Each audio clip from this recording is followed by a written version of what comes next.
Welcome to the Massachusetts School of Law's Educational Forum.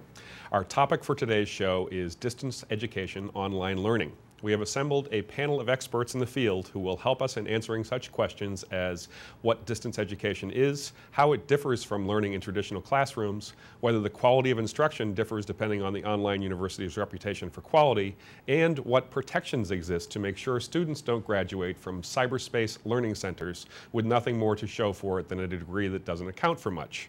Joining us for today's show are Jon Paul Potts, Ed Klonoski, and Todd Oppenheimer.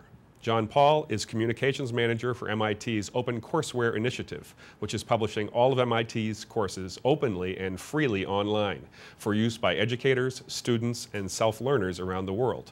He manages all outreach, internally with MIT faculty, administrators, and staff, and externally with the world of MIT OCW users, and is the editor of the MIT OpenCourseWare Update, an email newsletter that is sent to 30,000 subscribers each month. Thanks for joining us, Jon Paul. Ed is Executive Director of the Connecticut Distance Learning Cosortium, a collaborative effort by 49 Connecticut institutions of learning to deliver high-quality, web-based education. From course management systems, applications, to pedagogy, student services, and institutional research, Ed has facilitated the consortium's online innovations. Thanks for being here, Ed. Thank you. And Todd is the author of the 2003 book, The Flickering Mind, The False Promise of Technology in the Classroom and How Learning Can Be Saved. He also won the 1998 National Magazine Award for his Atlantic Monthly story on the same subject as his book. Thanks for appearing on the show, Todd. Thank you. And we talked, my name is Kurt Olson. I am a professor at the Massachusetts School of Law and your host for today's show. We talked a little bit before the show, gentlemen, about how we'd start off by talking about, first of all, Jon Paul, the MIT OpenCourseWare initiative and exactly how that works and how it got started and a little general background. Sure, thanks. OpenCourseWare is an open publication of all the course content that supports an MIT education. So it's the syllabus, the lecture notes, the problem sets, the materials that are used in the classroom. OpenCourseWare is not a distance education project or an online learning project. It is helpful to think of it as a digital publication of the content that supports an MIT education. Currently we have, by the end of October, we'll have 1,250 courses up out of 1,800, so we're getting close to full publication. And now users can follow the entire curriculum through a particular department. If they're interested in computer science or physics, they can actually follow the curriculum all the way through and actually interact with the same content that MIT students are using in the classroom at MIT. I see. And it's actually true that anyone can access these materials, right? You don't have to be an MIT student, is that right? It's completely free and open. You don't have to register. You just go to the website and you're free to use the materials. Educators are using the materials. They're incorporating some of the materials into their own teaching at their universities. Students are using the materials to supplement what they're learning at their universities. And then self-learners are using the content to educate themselves about a particular subject they might be interested in. But it is completely free and open, no registration required. But it's really key to understand that you also do not get any sort of degree or certificate. There's no credits that you gain from completing the materials. I see. And Ed, can you tell us something about what's going on with the Connecticut Distance Learning Consortium? We've been in existence for 8 years. We began as a higher ed collaborative back when distance learning was a pretty new thing in the higher ed world. But we've since grown to include K-12, state agencies, educational nonprofits, and even businesses. And our job is to provide the e-learning support services that allow online learning to become a quality learning endeavor. So we have a hosting facility for learning management systems. We have instructional designers who help traditional instructors migrate their materials online. We have web application developers who build e-portfolios and e-tutoring, which are the tools of online learning. And we even have distance learning management. We run a virtual high school in Connecticut and some other virtual endeavors. I think actually we were saying before the show started about how you're actually getting involved in the K-12 field and how you've changed that somewhat so that it's really a useful thing for students in the K-12 Yeah, with each system. Particular learning environment, whether it's prisoners or K-12 students or high, there's different challenges. So in this particular arena that we're in is the adult diploma program in Connecticut. And these are high school dropouts who are coming back trying to get high school credit. And what we did was we put the instruction and the teachers online. We put the students in classrooms in their local education district with a mentor that we trained. So it's a hybrid model. The students are in a classroom, they're supported by a mentor. It's the instruction and the class materials that's centralized, including the delivery system and the registration and portal system and those sorts of things. I see. Thank you.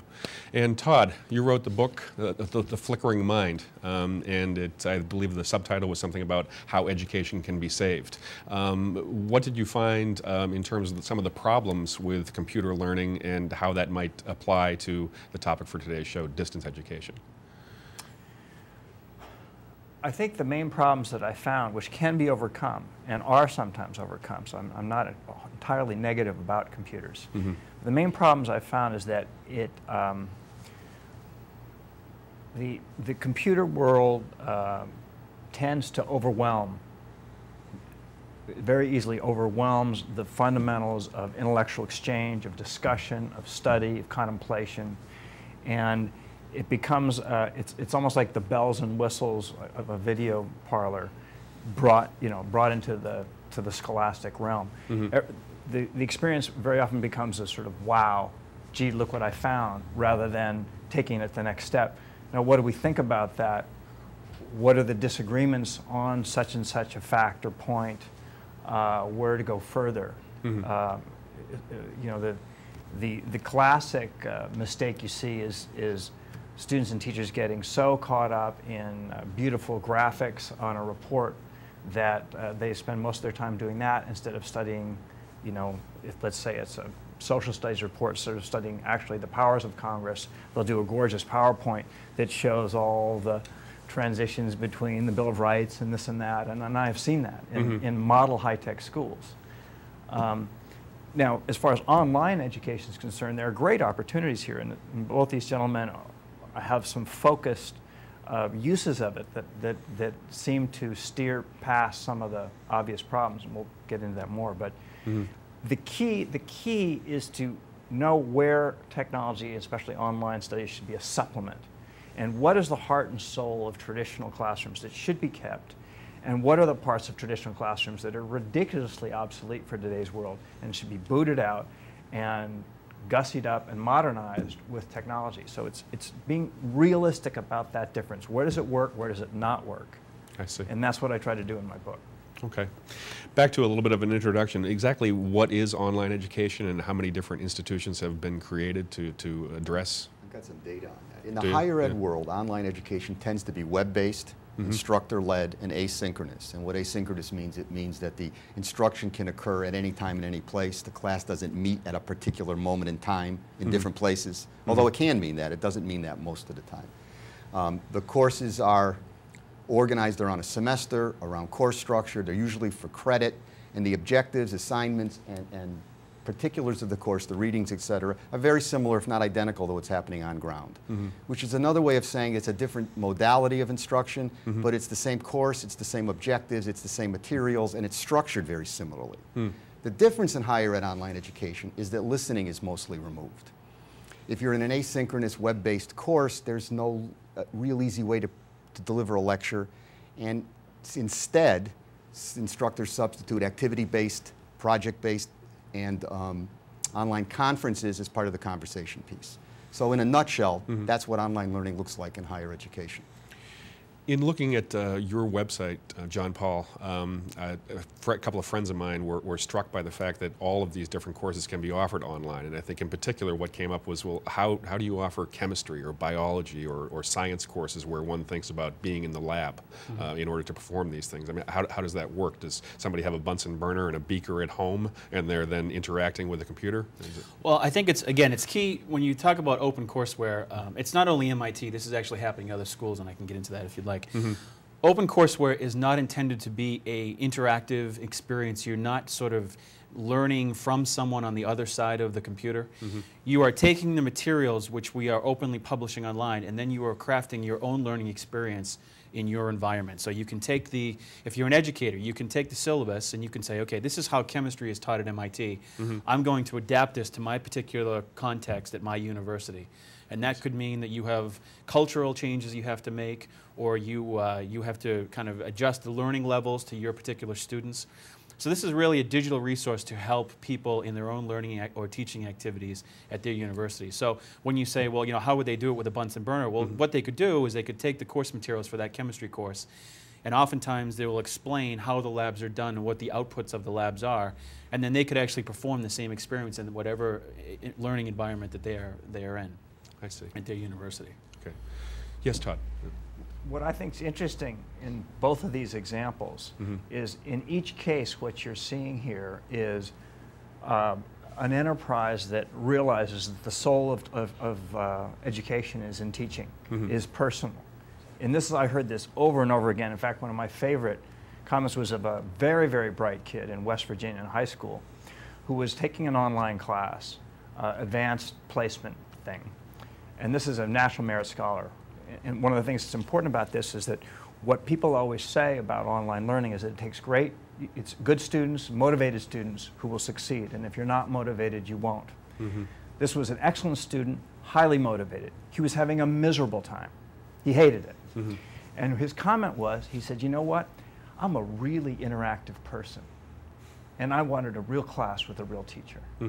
Now, anybody who's spent any time in this field knows the irony in that statement, because interactivity is what high-tech learning and online learning promises. And this was saying, I want interactivity and this isn't it. And I talked with his teacher was frustrated. And the basic point here, and I've done stories about people who've pursued PhDs online, and they all say the same thing. And their point is, this is second best to them, and they know it. But for them, the alternative is nothing. So if you, it's second best versus nothing, not online versus first best. It's interesting because I think it ties directly, sort of a nice handy segue into something that Ed and I were talking about before the show as well. The genesis of distance learning, we talked about the distinction between what was distance learning, started by women, I guess, who started a college career and then had to leave it because they went back to their family life and then decided later. About external degree granting institutions. And one of my sister institutions is Charter Oak State College, one of the 3 external degree granting schools in the country. And the idea there was, back in it was about 33 years ago when these schools got started. If you interrupted your college education, which happened fairly frequently to women, and then went back, your credits had outdated, schools made you start over, take things you'd done before. So these 3 schools were created to validate the learning that adults were engaged in outside the classroom. So they have policies that say, for example, credits never outdate. They accept credits from almost any regionally accredited institution. They encourage testing, Kleps and Dante's testing. They handle portfolio review as a way of you demonstrating what you know. So they were simply an alternative way for people to establish what they had learned as opposed to simply establishing that by getting credits in a traditional classroom. But distance learning predates that. It goes back into almost the 1800s. The military was using correspondence as a way to send information out and then have people do work that they sent back to a central point. Penn State still runs a correspondence-based distance learning course that was very popular with isolated farm people who couldn't get places. The interactivity piece of that was really disappointing. The interactivity piece we're capable of now in a web-based classroom is actually in many ways superior to the interactivity that you can get face-to-face as a communication medium. In this particular thing we're doing right now, one of us gets to talk at a time. By and large, we're going to talk to you, not so much to each other. That's typical of a classroom. But in an online threaded discussion or conference, the students can talk to each other. There can be multiple conversations going on at the same time. So the communication dynamic is actually superior. Now, it isn't in person. And so for somebody who's very social, for an extrovert, for example, you're not going to get the same charge from it. But believe it or not, I'm actually an introvert. Learned extrovert. Yeah, it is, I know. No one believes it when I tell them. But for me, I find that method of communication actually superior. I can get more done faster that way in some ways than I can in an environment like this because I can have multiple conversations going on at the same time. Now I watch my daughter who's at BU do that and she makes me look silly with that capacity. There's another interesting plus to this, and I found this in the PhD realm, doctoral realm. There's almost a sort of Avis, we try harder mentality in some of these online universities. I'm talking about the legitimate ones, not the diploma mills, but the ones that are accredited. They know how hard they have to work. They know how much they have to prove themselves. They know how looked down upon they are. Well, when they carry on their course discussions, again, especially in doctoral areas because it's written and because it's asynchronous. In other words, you can take your time. You don't have to respond right away like I have to respond to you. They have several days. The standards for those comments are quite high. They are at written, documented report level. If they make a comment or they venture an opinion, it's got to be documented and supported with literature, just as if you write a research paper. So these students are regularly learning the habits of well-documented, well-proven assertions every day, every week, which is much more frequent and much more demanding than in the traditional school world. Interesting. Jon Paul, you were saying how other universities, institutions of higher learning, can tie into the MIT OpenCourseWare initiative. Are you aware of how many different schools actually have programs like this? I mean, are there brick and mortar institutions that have decided to offer online education, or is it really limited to those places that have said, we're just going to have distance learning or just online education? Well, when it comes to OpenCourseWare is part of a bigger movement, the Open Educational Resources movement, and you can break that into 3 sections. There's the movement towards open tools, and these are tools for helping people develop online learning tools. So there's the Sakai project. They're developing digital tools to help people develop teaching environments online. There is the open standards part of the Open Educational Resources movement, and that's developing standards that will enable people to publish things openly online. For instance, there's the Creative Commons movement, which is based in California, which is helping people think of new ways to publish things openly online, and sort of freeing up the intellectual property and copyright sticky issues that come up in publishing online. I see. And then there's the open content part of it, and OpenCourseWare is part of the open content part. There are now about 40 schools around the world who are now doing OpenCourseWare type projects where they're publishing their content openly, not for credit or degrees, but to share this content openly with people around the world for use in their own learning activities at their own institutions.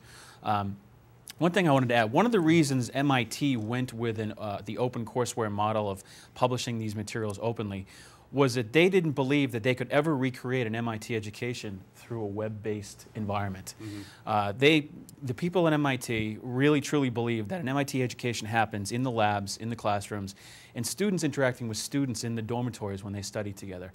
And you really can't, at this point, they didn't think you could recreate that online. So they said, well, why don't we publish these materials openly online and share them with people so then they can use them in those types of interactive learning experiences on their own campuses.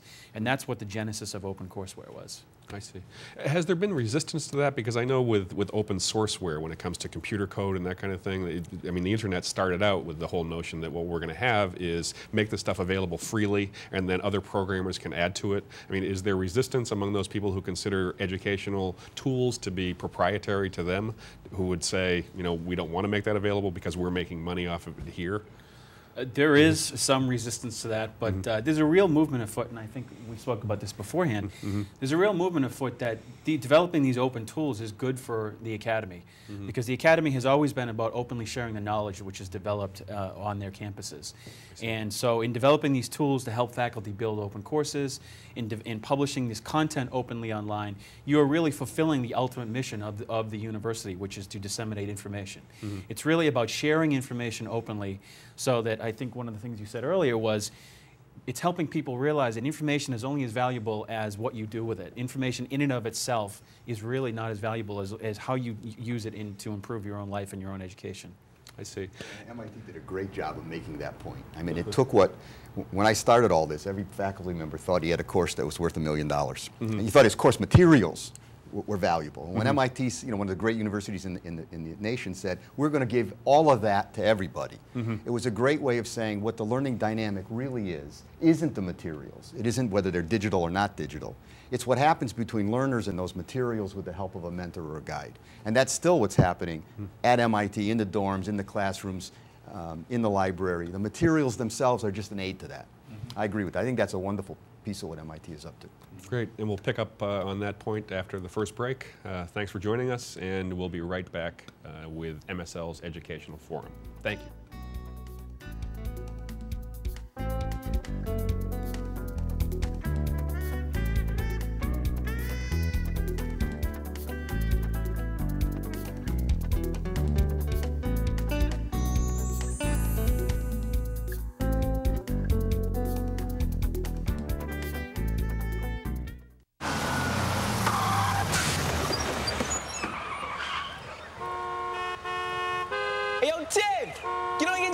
Okay, we got school, yo. I see you in the window, man. You want me to do? I got the bus here, man. I got connections. We holding up traffic. Let's go. I'm not letting you waste your life like that, yeah. Kids aren't afraid of other kids. Or people with different colored skin. That's because kids know there are other things. Worse things. Bigger things to be afraid of. Like monsters from outer space! Remember, friends come in all colors.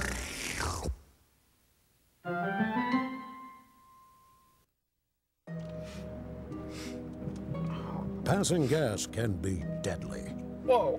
Oh, something's funky. Passing gas releases a plume of toxic vapors. Oh, honey, not in the car. Like ammonia and hydrogen cyanide. And lethal poisons that can linger even when windows are open.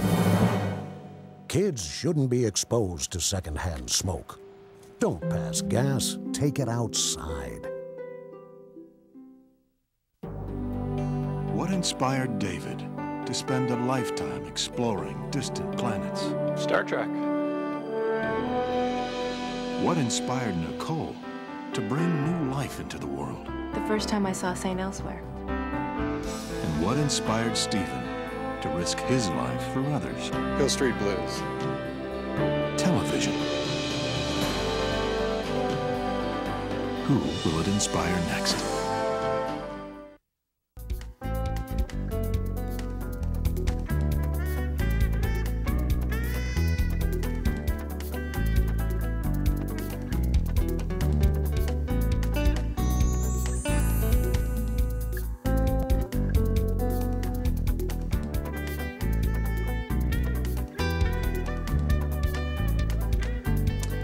And we're back on MSL's Educational Forum. Today we're discussing distance learning, online education. Thanks for joining us. And before the break, we were talking a little bit about some of the pros of online education, distance learning.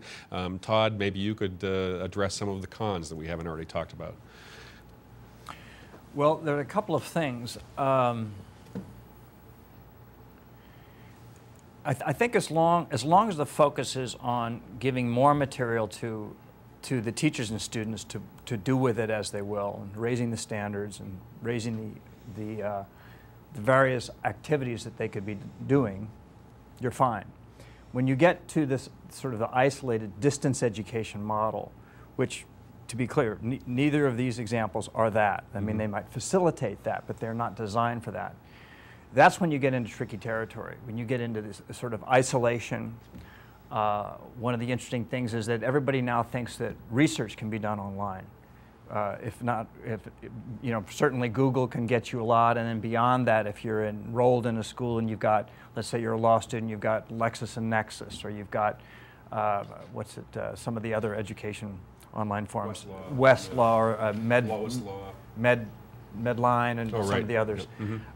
That's fine, and you can see these journals and all these obscure things, and you think you're set. Well, you're not, and it's going to be decades before the kind of things that are in the big university libraries are online.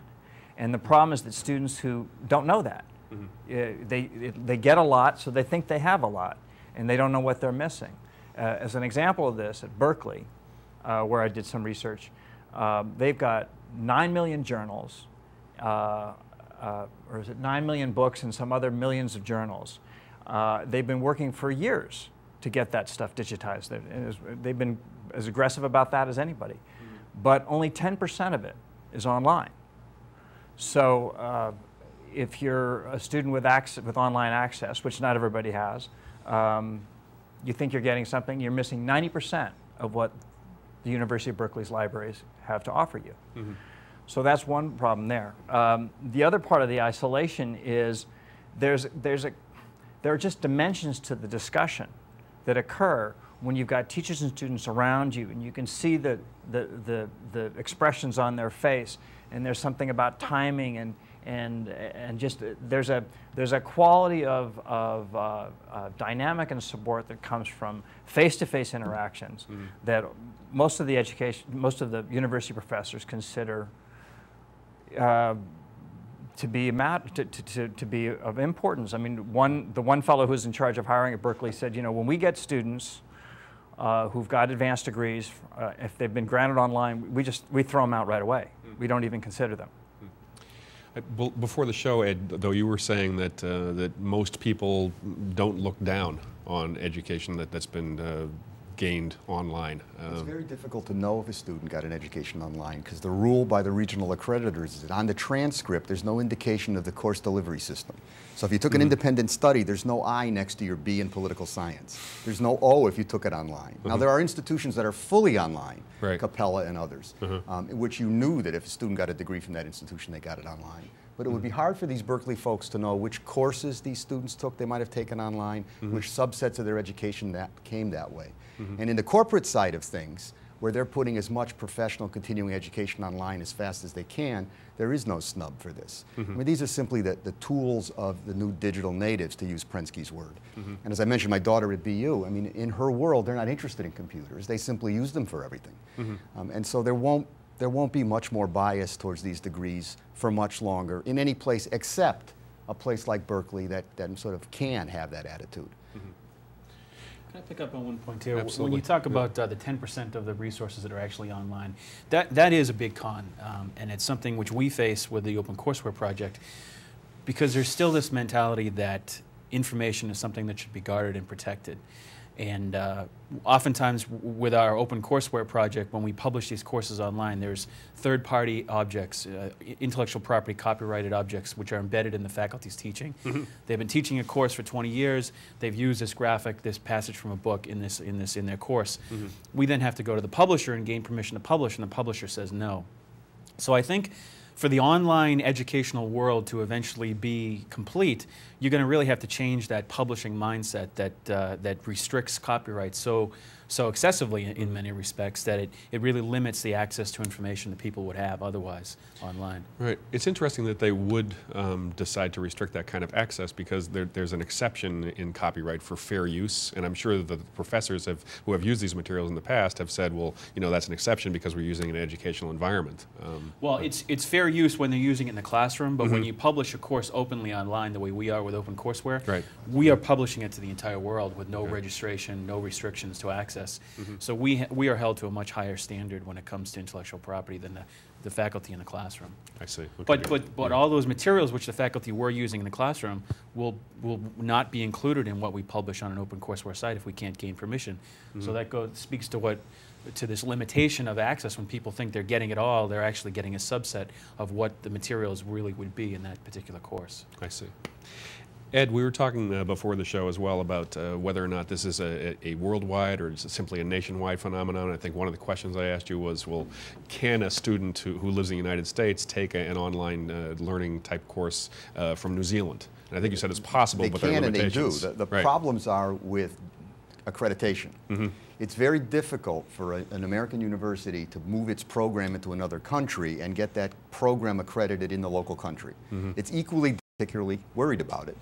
Because nobody's paying any attention to it. So access is simple. Accreditation and degree accumulation, that's a more complex situation. But all of that is exploding because China's buying as much education as it is oil. And the question is who's going to provide it. Australia's very interested, Europe's very interested. America hasn't shown much interest yet in exporting the finest educational system on the planet. So we'll have to see if it does. Right. Yeah, Todd. There's another interesting point here, and it's a very basic one, but it gets overlooked, which is basically it's just the rule of math. Everyone thinks that this is this great opportunity, and the universities have invested in it because they think it's a wonderful way to make some money. They don't have to build new classrooms, they don't have to hire a lot of new faculty, they can just enroll all these new students and offer all these new courses and charge for them, and life will be wonderful. Well, if you're a student and you're taking an online course and you want some interaction, you want some response from a faculty member, that means there has to be a faculty member there. And that faculty member has to have time to answer you. If that faculty member has got the same course load that he or she has always had, how is he or she going to answer you and your hundreds of colleagues? And if the universities aren't hiring hundreds, if not thousands more professors, the math here is not going to work out, and it's going to be at a disadvantage to the teachers and, or the students for a long time. And this is what I found. I mean, I talked to some teachers and students who were, you know, advocates of this and believed in it, but they were just dying. And the professors, that's why one of the reasons in a lot of universities the professors are in revolt against this phenomenon. They're just swamped. And now they're being asked to do more for no more pay, and they're dying. You asked about cons. Right. That's one of the cons. What we did, and I'm as guilty of this as anybody, is when we created online courses, we made them look and act like on-ground courses as much as we could. So there was an instructor, there were 22 students, there was a 14-week semester, there were tests and papers, so that the difference between the online and on-ground courses really revolved around the nature of the interaction. So instead of this kind of an interaction, it was a threaded conference.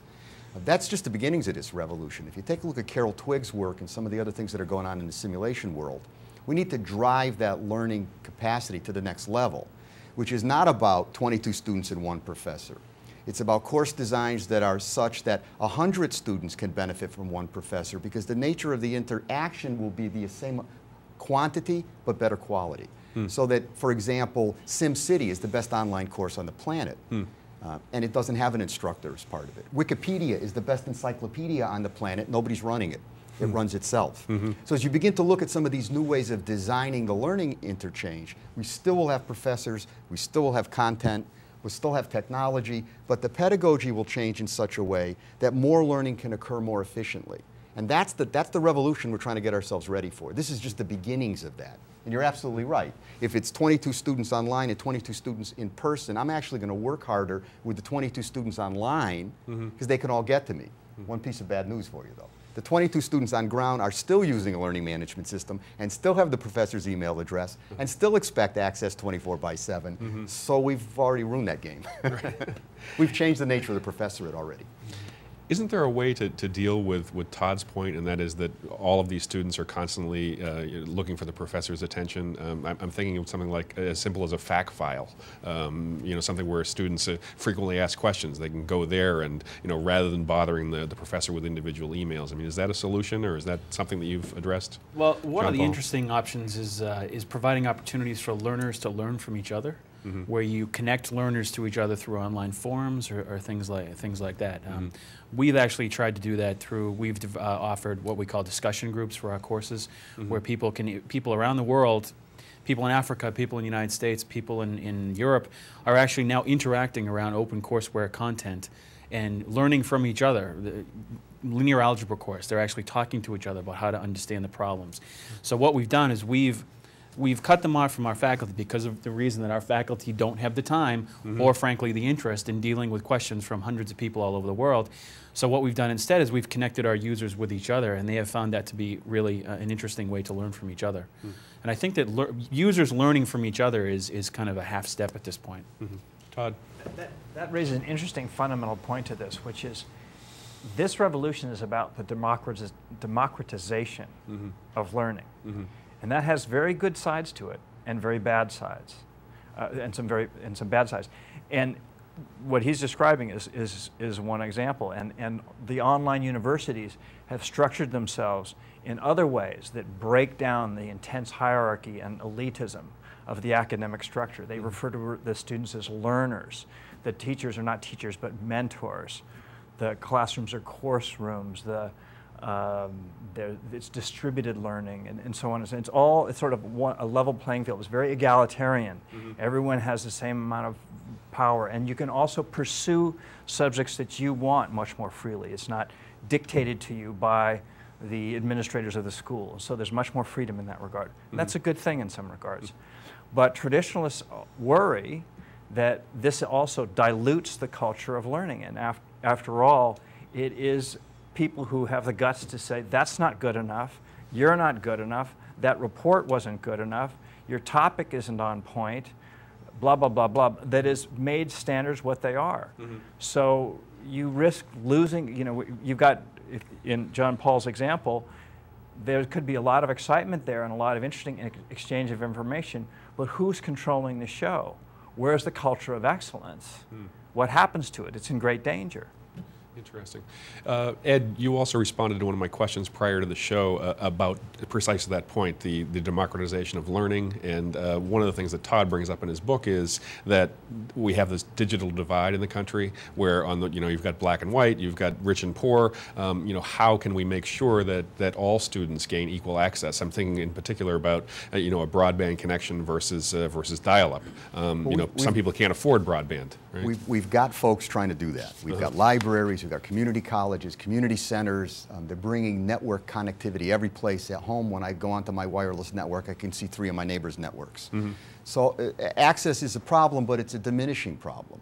And distance learning, sending learning to where the learners are, is a democratizing approach. It's also, people ask me, what about folks with special needs? Distance learning is a solution for folks with special needs. So if you can't hear, or if you can't get around, or if you're agoraphobic, there's lots of folks that can't go to the learning that can have the learning brought to them online. And we've had students write to us and tell us that they're in that condition or situation. So the digital divide is real and it's financial, but increasingly networks are becoming ubiquitous. And I think it's less and less of an issue. I mean, it is in India, where you've got Bangalore, which is a 21st century city, next to subsistence farmers a mile down the road. They're moving forward as fast as they can to bring the rest of their country along with them. Is there an issue in terms of the tuition, Jon Paul? I mean, does someone pay the same price for a course that they would get online as if they were in a classroom at MIT, or does that even come up? Well, it doesn't come up for us in particular because, again, OpenCourseWare is free and open, and we're not offering the value added of the faculty, which is the ultimate value for an MIT education, which is what we talk about. So, it's really not an issue for us. When we first launched the OpenCourseWare project, there was some real concern, especially among some of our alumni who said, I spent X, thousands of dollars to get an MIT degree, and now you're just going to give it all away. And once people realized that what we were offering was the supporting materials and not the interaction, which again, I think we seem to all agree is the key to an education, is the interaction you get with the faculty and with each other, with other learners. They realized, okay, I get what OpenCourseWare is, and it's a good thing. It's democratizing information. I think you talk about democratizing learning. We talk about democratizing information because we're sharing the information openly, and then people are using it in their own experiences, their own environments to learn from the information. So that's something which, when we first launched this project, we talked about the democratization of information. We believe that's something that universities have always done. Now, with the internet and with the web, we're just doing it at a much more accelerated and widespread pace. Let's see. Todd, how about somebody who's technologically challenged? And one of the issues that occurred to me when I was researching this topic is, well, okay, so somebody does have a broadband connection, but they're the sort of person who, when they get the blue screen of death or something like that, they don't know to hit Control-Alt-Delete. Or let's say there's a problem with the transmission. So now all of a sudden, they're down for a week or whatever. I mean, is there a way to deal with that, or is that recognized as a problem in the field?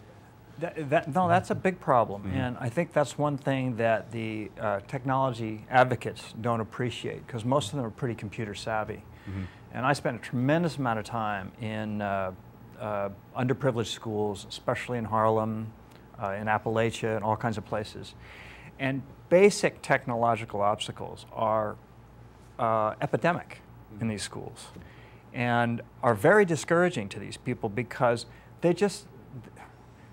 they don't like computers. They don't really, it's not fun for them to solve those problems. They get quickly discouraged. And granted, those are getting less and less as technology improves and becomes a little more one step. But it is a huge problem. You still, I can't believe, I started researching this topic in 1996.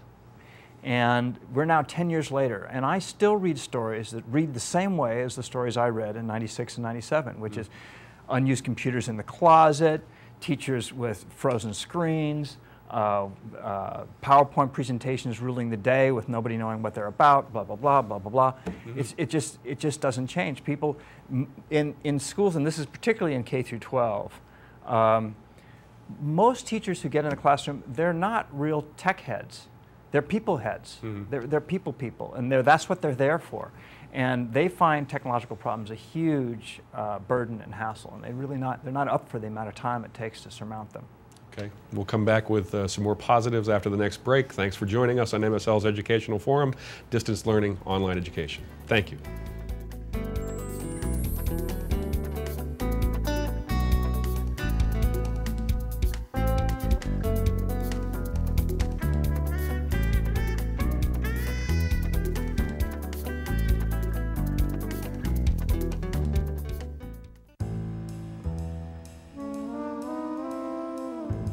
Mrs. Johnson, good to see you again. This is Mike.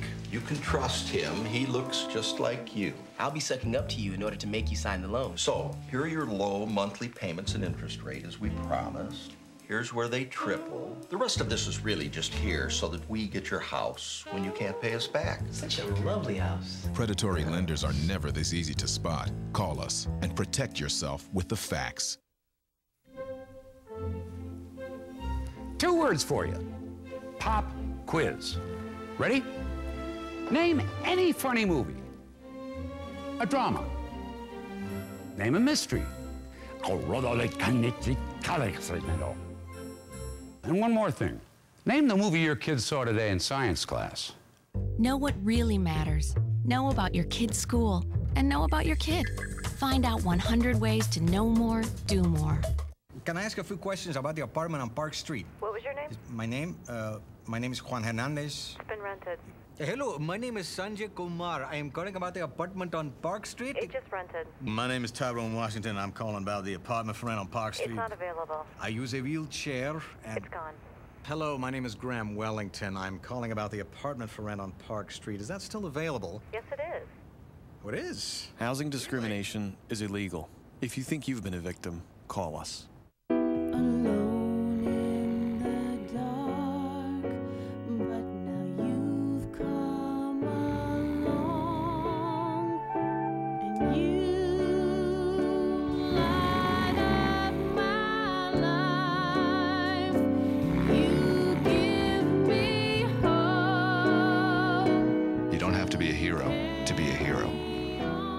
Adopt a child from foster care. Just being there makes all the difference.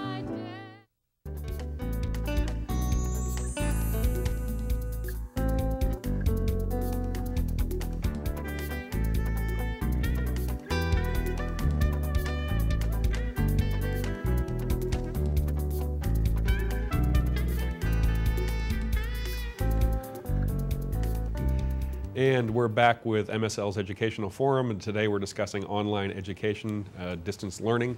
And prior to the break, we were talking a little bit, Ed, about what you think is the best online course. And you mentioned Sin City. I think a lot of our viewers are probably thinking, it's SIM. Thank you. Thank you for that clarification. SimCity is a game, and there's versions of the game. And the way it works is that users create things, cities, environments. They get tools, money, buildings, engineers, challenges, and they can build and rebuild this world, and they can play it with other people. And in the process of going through this building cycle several times, they learn some of the key concepts in building, whether it's a society or a city or a park. Sounds like iterative. Turbo Monopoly. Yeah, but it's iterative. It's variable. You can save versions of it. You can interact with other people around it. It's exactly what happens in an MIT lab, for example, where you do experiments and you repeat them and you do them over and you learn from your failures and you keep your successes. I mean, it's the apprentice system, if you will, not the lecture system, not the small Socratic discussion that we are also, I mean, I was a professor for a long time, I love that. But this is what we call a simulation. So it's multimedia, it's interactive, it allows you to go down multiple paths and make mistakes and recover and then save what you've done when you're finished with it all. And there's lots, Typhoon Lagoon, it goes on and on. It's a very popular kind of gaming, and I think it's an excellent educational tool, and we need to get better at it. And Todd, you had some knowledge about SimCity, or SimCity is popular and has gotten some attention and actually been the subject of some studies. And it presents both some of the detriments to high-tech learning and some of its opportunities. One is that there's been some criticism of it, like all simulations, a simulation won't work if you don't embed it with certain assumptions about how, you know, in this case, city life is done. And often there are some real flaws in those assumptions. It's sort of the high-tech version of what the way people have criticized economics. You know, you can't get through Economics 101 until you accept a bunch of really bogus assumptions. Same thing in this. But the problem is that people are so gee whiz about technology, they don't tend to question those assumptions. So the best way to use SimCity to start with is to use it as what is wrong with this software? What is wrong with the principles that guide your choices? You know, in one case, I think there was a user who was asked, what do you know about taxes? And I think the answer was, or the correct answer was, raising taxes is always bad. And you know, things like that. Well, that's a built-in assumption. Right. That's, yeah. So, but I mean, it can't. But it can be broken down. You can't take a deconstructionist approach to software, which people don't often do. They accept software on face value, the way they do with books. Right. You take a deconstructionist approach to it, and then you learn something. Talking about the digital divide again, and how many young students obviously have they're more technically savvy than the older student. Do you find at MIT's OpenCourseWare initiative that there are older students who are hooking up, or is it only young students, people who have the technical skills to begin with? We're actually finding that a lot of our users are older people who are just trying to reconnect to an educational setting, who may be quite far out of the university. They already got their degree, they're in a professional setting, or perhaps they're retired, and they just want to reconnect with their area. So maybe they were an engineer and they want to rediscover what the latest teaching and learning in their area, or they were an architect, or they were an urban planner and they want to find out the latest about urban planning. So we found that actually a lot of our users are coming back to OpenCourseWare as a resource just to kind of educate themselves and learn about a particular subject. I see. So there might be somebody who's already an expert in a field, or at least a burgeoning expert, and now wants more information and can get that from the OpenCourseWare. Yes, and what's actually interesting is we're now, many of our courses are now being used in corporate training programs at companies. I don't want to name any individual companies, but in several, you would recognize some of the major companies where we can resolve the traffic back to where it's coming from, and we see that yes, this is a major aerospace company, or this is a major computer company, or this is a major cell phone provider. And they're using OpenCourseWare in their corporate training programs because it's a free and it's an open repository of information which they're then using and adjusting it to their own teaching and learning context in their corporate training program at their company. So there's a lot of different ways to use OpenCourseWare. I don't want to monopolize anyone's time, but it's being used, and we have a lot of data which is available on our site about how people are using it in different educational settings. Interesting. Ed, you were talking before about how it's online education, online learning is really a method to help people with disability. How specifically does it do that? Well, the argument that we made to go down this path when we started it was that if you could do web-based distance learning, we had no idea if we could do it. Right. You would be able to provide that learning to where learners were, which means mobility, transportation, economics can be mitigated. People who can't hear don't need to hear in a text-based online course. So we thought there was an opportunity to increase access. So we did, when we rolled all this out 8 years ago, we created an online assessment. We wanted to know who was taking our courses, why were they taking our courses, what was happening. And I'll never forget, one of the reviews we got was from a woman who said, "This was the worst course I ever took. I'm taking 2 more next semester." That's the access argument, and you mentioned it earlier. I have no other way to do this. But what we discovered was that our learners were typically 40 and female. 70% were in that range. None of them were they weren't even interested in technology. Right. We were right. There were folks who could not access traditional higher education or couldn't access it at the rate they wanted to access it, because at the community colleges we saw people going from 2 courses a semester to 2 courses plus an online course, which is a way of accelerating their degree completion. That's who our customers were when we started. And we had a growth curve of courses of enrollments across the country of 70% a year. So we had clearly tapped an unmet need. Now our growth rates are around 20 to 25% in courses and enrollments. I mean, they've mitigated, but that's still a pretty impressive rate. We've also gotten better at it. And I don't get reviews anymore that say this is the worst course I ever took, and I'm certainly not happy if somebody says that. Right. So that's what we thought we were doing, that's what we were doing, and so that's what I mean when I said we were providing access to folks who could not get at traditional higher education for a variety of reasons. Todd, after the publication of your book, you wrote an article, I think, in Education Life in the New York Times back in 2004 that dealt specifically with the issue of people getting PhDs online. What did you find? I think you wrote about some personal experiences of people. I was wondering if you could relate some of those for our audience. Well, regarding what Ed said, that definitely turned out to be the case. And many of the people who are pursuing these are older than the typical PhD candidate. Everyone thinks that the people doing online learning are young, the young tech savvy, but in this case, these are 40 and 50-year-old people. A lot of them were women, a lot of them were housewives who, had only limited time and had to work at night and do all these kinds of things. And some of them were some very interesting people who were, overseas. One of the interesting, one in particular I remember, she was building a clinic in Zimbabwe. And she was there because her husband was I think a Christian missionary, and so she was sort of stuck there for a couple of years. And she was a nurse, so she starts to build this clinic to treat AIDS patients, and finds that it was failing, and got interested in why it was failing, and came up with a PhD level topic. And there was no university near her, so she signed up with, I can't remember if it was Walden or Capella, but one of these, and got a PhD that way, which was great. She couldn't have done it otherwise. And and has I that think helped her to cure some of the problems with the Zimbabwe AIDS clinic, or did it just help her in terms of advancing her own personal educational career? Mostly, I think, advancing her own. Right. I mean, it probably helped a little bit overseas, but you never know about that. I think what's interesting here, and I think what will eventually happen, is that the general academic world, if not the public world, of how we view academic credentials is going to have to refine. There will be the traditional degree that was done all in bricks and mortar. There will be you'll have to say what percentage of your classes were done online, in what form, blah blah blah blah blah blah. Or employers will ask, or certainly academic administrators will ask. I mean, one of the things that's interesting is that in surveys, professors who know a little bit about this are much more positive and open to online distance learning than the general public is. Interesting. So the general public is still very, very I got some data for you. Oh, great. Okay. Because I actually disagree with you. I don't think there is any way to distinguish online from on-ground education, because one of the things that we do for a living is provide the same tools that we use in online education on ground. So professors are using learning management systems and all the tools that we needed for online learning in on-ground classes. So you're not going to be able to pull it apart that way. But listen to what's happening in traditional higher ed in America. In 2001, in the 2- and 4-year Title IV eligible schools, those are the ones that can give federal financial aid, 56% of them had online courses.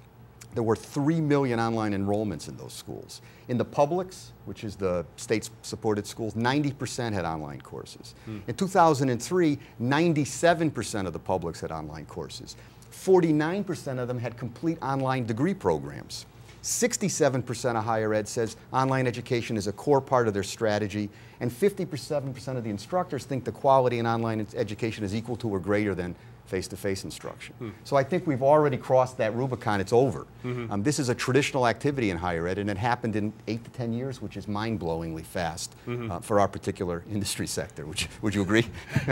Well, I think the interesting thing about this online versus bricks and mortar is you can look at it one of two ways. It can be a threat to the bricks and mortar, or it can be an opportunity for the bricks and mortar.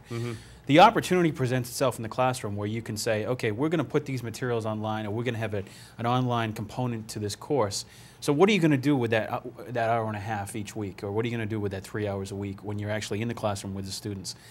That's the challenge, and I think the challenge especially for faculty is going to be, how do I maximize my classroom time and develop new ways of teaching and learning in the classroom, so that the students are getting a benefit from the $40,000 a year they're paying to come to this institution.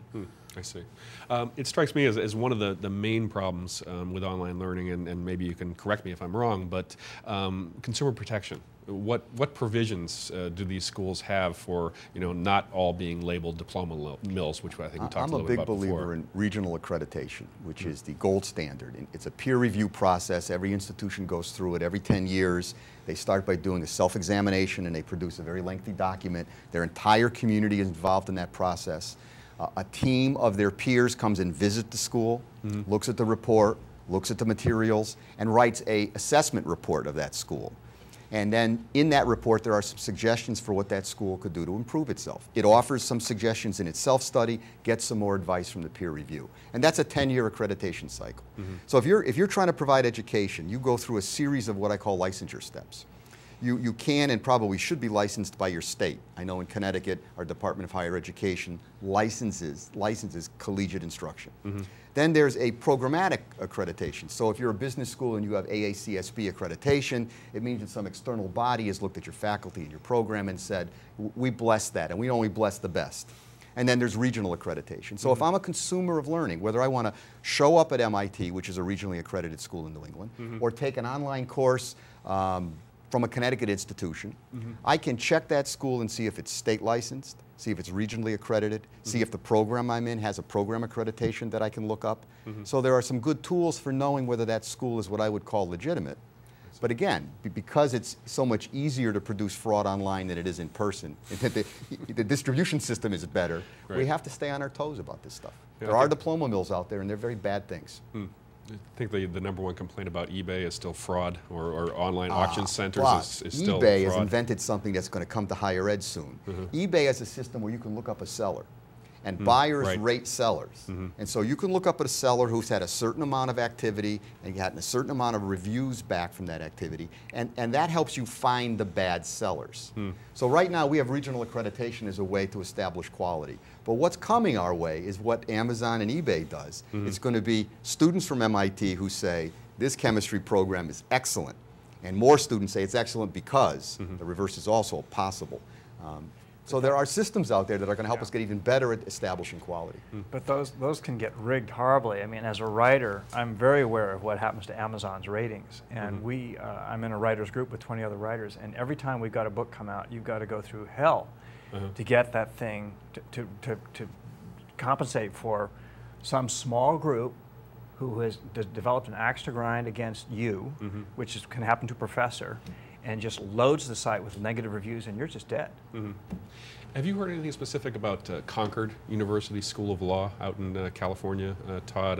It hasn't been able to get ABA accreditation, which is, as Ed refers to, the gold standard for legal education. I assume that it's state accredited or got some kind of state approval so people can take the bar in California, but I don't know. I mean, is that an issue? I don't know much about it. I was going to look into it. I've heard some of the same things you have, but I think Ed's right. Accreditation is everything, and the programs that I looked into for PhDs were all accredited, and they've gone through some interesting steps. And some of them, I mean, I think on that level, some of these online schools are tougher than the traditional. I mentioned the writing standards about how students function. One thing that is interesting is a lot of the online schools don't deal with graduate record exams. Because they have older students who are experienced in the world, they just don't consider those things terribly illuminating. What they do require is 3 years experience in the field of study that you're approaching. Traditional bricks and mortar schools don't bother with that. They don't care about that. So it's interesting. On that note, we'll wrap for today. Thanks very much for being with us, and please join us for the next edition of MSL's Educational Forum. Thanks for being with us.